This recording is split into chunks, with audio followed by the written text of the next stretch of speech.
The battle over immigration continues to stir the presidential race. Meanwhile, both candidates lost out on the endorsement of a labor group and its more than 1.3 million members. Skylar Henry has more on our election coverage. Vice President Kamala Harris addressed the Congressional Hispanic Caucus Wednesday, criticizing her opponent's plans to deport every immigrant in the U.S. illegally. How's that going to happen? Massive raids? Massive detention camps? What are they talking about? Harris said there needs to be a path to citizenship for otherwise law-abiding immigrants. Understand, we can do both. Create an earned pathway to citizenship and ensure our border is secure. We can do both, and we must do both.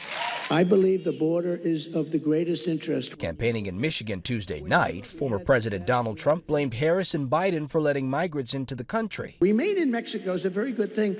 They couldn't come in. When they got in, they let everybody pour into our country. Trump used the Michigan stop to court union workers and to unveil what he says would be a 200% tariff on cars imported from Mexico.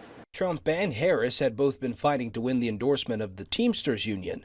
The union released a poll Wednesday showing nearly 60% of members support endorsing Trump, compared to 34% for Harris, but then issued a statement saying there will be no endorsement. After meeting with Harris Monday, the union president talked about the diverse membership. We represent everybody from airline pilots to zookeepers, and we don't just represent registered Democrats. We represent registered Republicans and independents, and we have to. The Teamsters said both candidates gave few commitments on some of its top issues. Skylar Henry, CBS News, the White House. Now, Teamsters President Sean O'Brien was the first Teamsters boss to ever address at the Republican National Convention when he spoke at the RNC this summer. However, he would later criticize Trump, who applauded firing workers who threatened to go on strike.